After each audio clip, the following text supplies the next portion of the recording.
Je m'appelle Lisa Leboeuf, j'ai 41 ans et je suis productrice depuis 2 ans. J'ai fondé une société de production qui s'appelle Chapka TV avec une associée qui s'appelle Laetitia Galitzine, qui, elle, a déjà fondé sa maison de production il y a une dizaine d'années maintenant, qui s'appelle Chapka Film. Et ensemble, on développe la télé.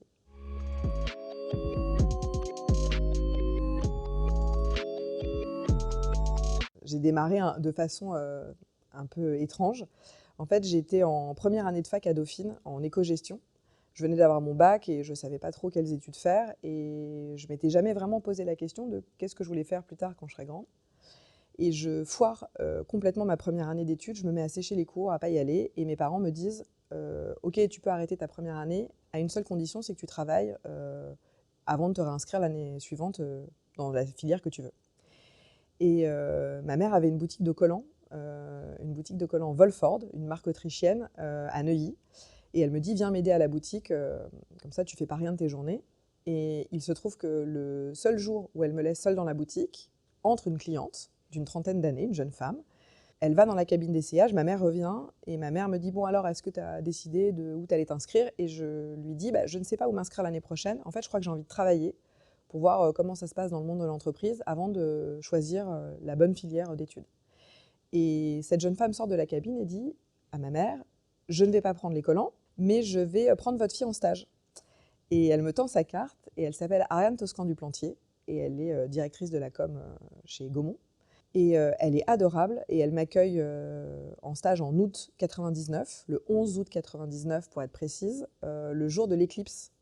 Et donc j'arrive en stage chez Gaumont, je me retrouve sur le toit de Gaumont qui est à Neuilly, avec toute la direction, Nicolas Sédou, Patrice Ledoux, Pierre-Ange Le Pogam, à regarder une éclipse solaire et je me dis mais qu'est-ce que c'est que ce bordel ?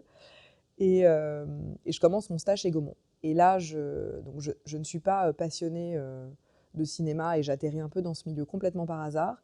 Mais en fait, voilà, c'est comme Obélix dans la marmite, quoi. Je suis tombée dedans et en fait, impossible d'en sortir aujourd'hui.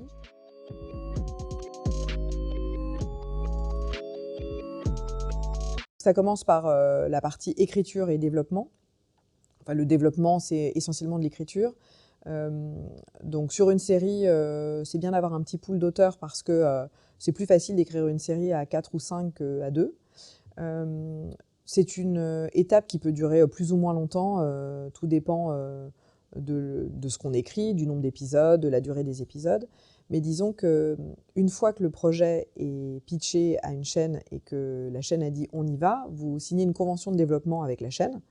Et ensuite, tout au long du développement, vous avez des rendez-vous avec le diffuseur aux remises des grandes étapes d'écriture. Vous avez donc les synopsis des épisodes, puis les séquenciers, puis les épisodes dialogués.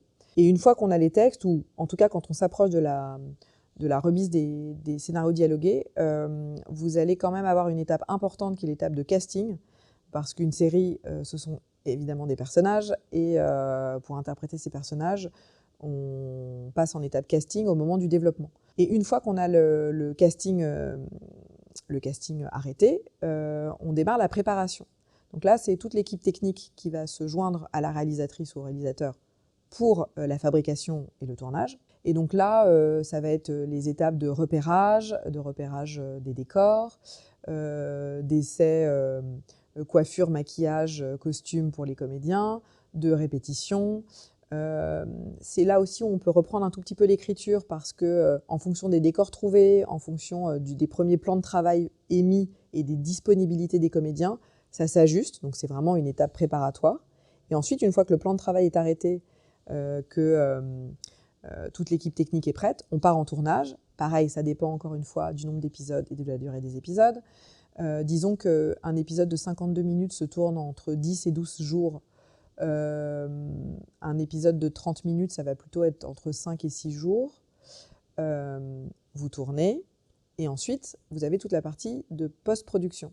Vous avez le montage image, le mixage, l'étalonnage, voilà. Et ensuite, une fois que la copie est remise, ce qu'on appelle le PAD, le prêt à diffuser, c'est envoyé en chaîne et ensuite, on programme la diffusion du projet. Ça dépend de la grille de la chaîne, du diffuseur, quand est-ce qu'il a envie de faire, s'il y a un petit peu de promotion autour du projet. Et voilà, et après, la diffusion arrive et voilà, on souffle enfin.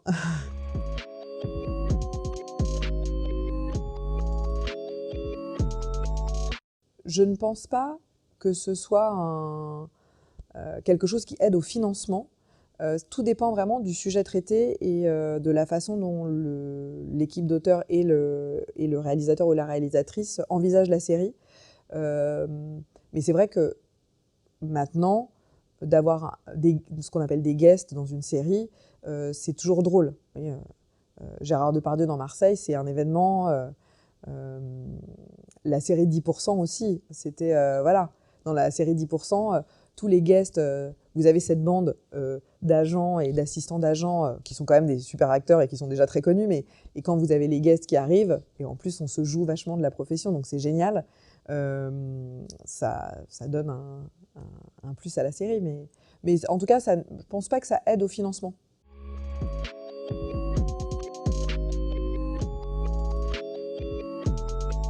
Le genre qui marche toujours en série, c'est le polar.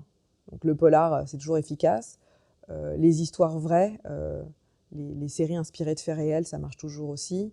La comédie plaît aussi. Je ne sais pas, dans les dernières séries que j'ai vues, moi j'ai adoré Validé. En plus, c'était le premier confinement, donc c'était vraiment le seul moment de répit qu'on avait dans une journée, c'était de se détendre devant une série.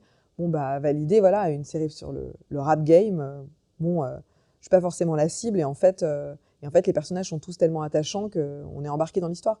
Ce qui est génial aujourd'hui, c'est l'offre, en fait. C'est que, quels que soient vos goûts, vous aimez les séries historiques, vous avez 1000 propositions. Sur Netflix, il y a aussi des séries documentaires que je trouve aussi addictives que les séries de fiction. Je sais pas, je pense à l'affaire Le Petit Grégory en documentaire. Voilà, j'étais complètement happée.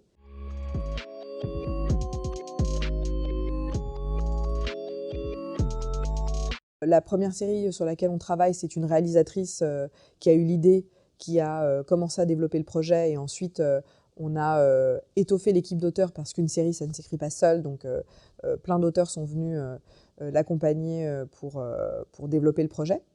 Mais c'est son idée originale. Ensuite, on a des envies, nous, avec Laetitia, on lit un bouquin, on a envie de l'adapter, donc on appelle la maison d'édition, et à ce moment-là, en général, l'auteur du roman n'écrit pas, ou n'a pas envie d'écrire, ou ne réalise pas. Enfin, c'est un romancier, donc voilà, c'est pas tout à fait le même métier. Et là, on trouve des auteurs et un réalisateur ou une réalisatrice qui nous accompagnent. Soit on a une envie, une idée originale, j'ai une idée, tiens, j'aurais envie de parler de ça, et je cherche le bon auteur pour m'accompagner. Encore une fois, j'écris pas, donc il faut que je trouve la bonne personne pour m'aider. Donc voilà, il y a de tout en fait. En série, c'est un peu en série ou en unitaire, les films télé en une fois. Ça dépend vraiment.